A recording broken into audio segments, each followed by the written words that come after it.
दोस्तों नमस्कार, MT talk show में आपका स्वागत है। जैसा कि आप सभी लोग जान रहे हैं कि उपराष्ट्रपति का चुनाव, साथ में बिहार चुनाव, उसके बाद 2027 में तो कई राज्यों में चुनाव, खास करके उसमें सबसे बड़ा है उत्तर प्रदेश।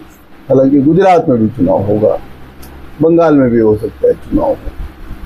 उत्तर प्रदेश की बात करते हैं। उत्तर प्रदेश की सियासत में अभी तक हम ये देख रहे थे कि मीडिया दो नरेशन चला रही थी।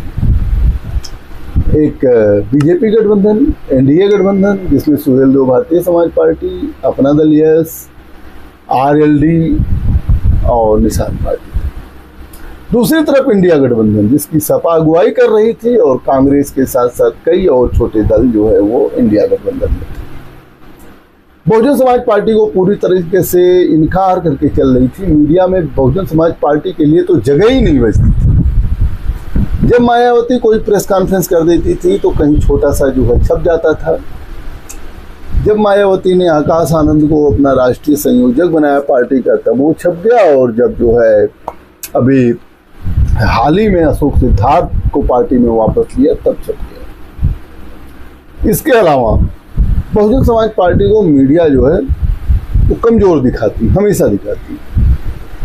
ये मीडिया की एक सोची समझी चाल है, या मीडिया को कहीं से निर्देशित किया जा रहा है। मैं आपको बताऊं, बहुजन समाज पार्टी अध्यक्ष मायावती जब मुख्यमंत्री थी तो जीरो टॉलरेंस की राजनीति होती थी, अपराध के प्रति जीरो टॉलरेंस।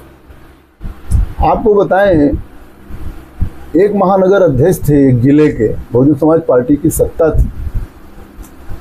महानगर अध्यक्ष ने कुछ जो है बिजली कर्मियों को बंधक बना लिया और मायावती ने अपने महानगर अध्यक्ष को जेल भिजवा दिया। उस समय मायावती मुख्यमंत्री थी।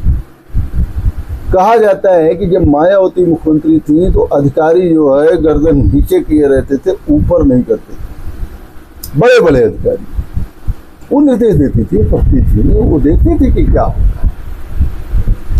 वहीं जब सपा शासन को याद करिए तब क्या होता है।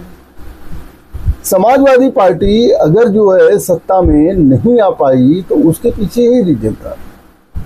समाजवादी पार्टी के ऊपर तुष्टीकरण का आरोप लगता है। पहली चीज, समाजवादी पार्टी की सत्ता थी तो पुलिस दस्ते पर बहुत हमले हो जाते थे। ये अक्सर खबरें आती थी कि फला गई पुलिस रेड मारने तो वहाँ हमला हो गया, फला जगह गई तो वहाँ हमला हो गया।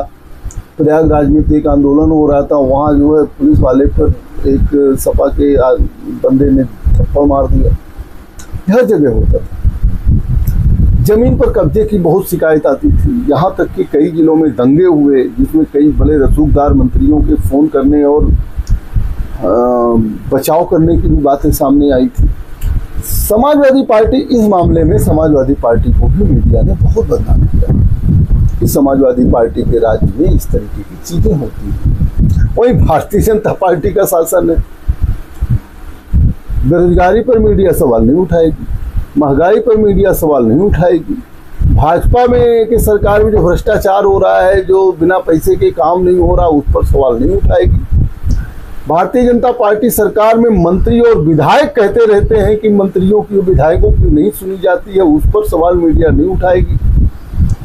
इन सबसे लगता नहीं है कि एक नरेशन बनाया जा रहा है।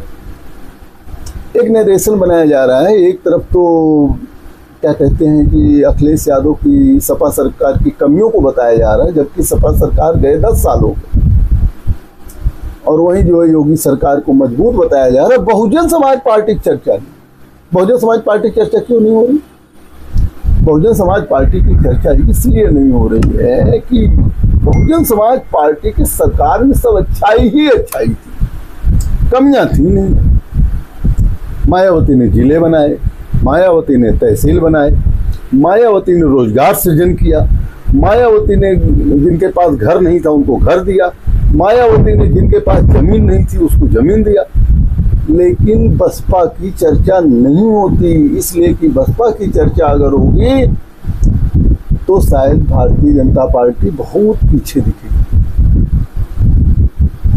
इसीलिए मीडिया नरेशन बनाती है कि यहाँ लड़ाई समाजवादी पार्टी और भारतीय जनता पार्टी।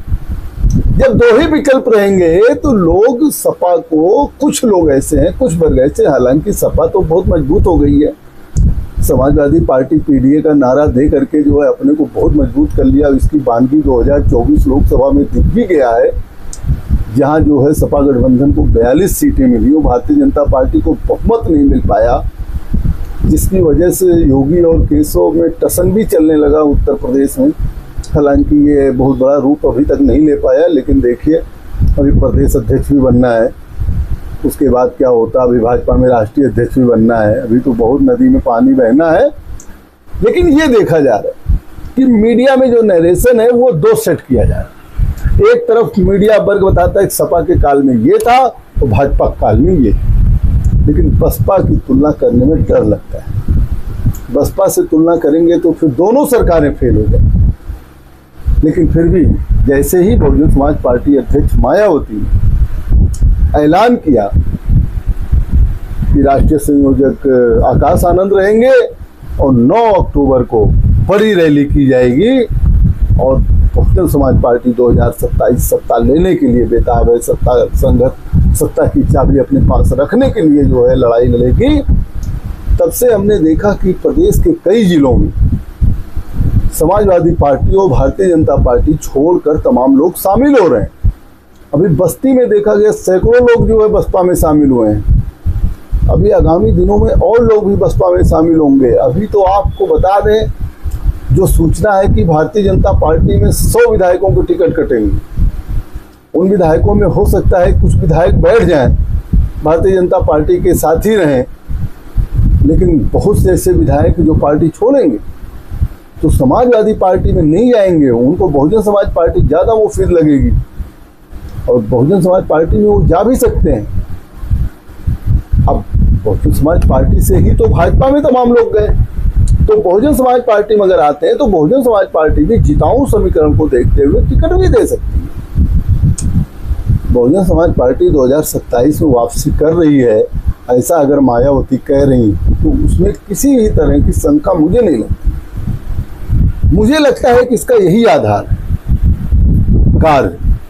बहुजन समाज पार्टी अध्यक्ष ने अपने सभी जो है पदाधिकारियों से यही बताया है कि कार्यों को जाके जनता में बताया जाए कि बसपा सरकार में क्या क्या कार्य। और बहुजन समाज पार्टी का ही कार्यकाल 2007 से 12 तक ऐसा रहा, हालांकि 95 से ही शुरू हो गया, जिसमें कार्यों की बहुत लंबी सूची है।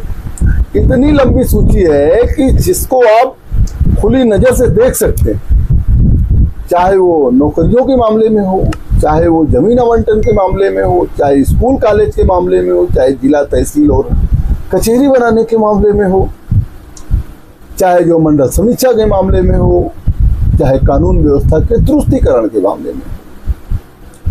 ये बसपा की जो है बड़ी भारी उपलब्धि रही है, जिसको लोग याद करते हैं। लेकिन मीडिया का जो तबका है वो जो है बसपा की उपलब्धियों को जनता में चर्चा ही नहीं करता है। वो दो चीज़ की चर्चा करेगा, या तो हिंदू मुस्लिम की चर्चा करेगा ताकि भाजपा सपा में जो है नरेशन बना रहे, या तो फिर जो है सपा के कार्यकाल की आलोचना करेगा ताकि बीजेपी को अच्छा दिखाया जा सके, या तो बीजेपी के कार्यकाल। मतलब कुल मिला के मीडिया दो ही चीज़ों को, दो ही लोगों को उत्तर प्रदेश में दिखा रहा है और हम आप देख रहे हैं। वो तो सोशल मीडिया है कि थोड़ा सा जो है सबके बारे में दिखा देता है।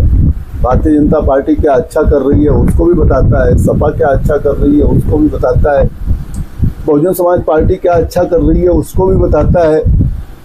लेकिन और मीडिया, जो मुख्य मीडिया है, उसमें तो एक ही चश्मा लगा है, जो भाजपा मुख्यालय से आ जाता है उसी पर जो है काम करना है, चाहे तार्किक हो, चाहे कुतार्किक हो, चाहे जो हो, और उसके सहयोगी भी ऐसे ही। बहरहाल मीडिया में कुछ भी नरेशन हो, लेकिन जब से बहुजन समाज पार्टी ने ऐलान किया है तब से मैं देख रहा हूँ बहुजन समाज पार्टी में नई जान आई है। और 2027 में अगर आकाश आनंद कुछ पार्टियों से गठबंधन करते हैं और नई रणनीति बनाते हैं तो बहुजन समाज पार्टी सत्ता की चाबी हासिल कर भी सकती है। चलिए क्या होगा बाद में ही तो पता लगेगा। अभी तो लड़ाई भारतीय जनता पार्टी और समाजवादी पार्टी के बीच में दिख रही है, लेकिन बहुत समय है, राजनीति में बदलाव होता रहता है। देखते रहिए एमपी टॉक शो। बहुत बहुत धन्यवाद।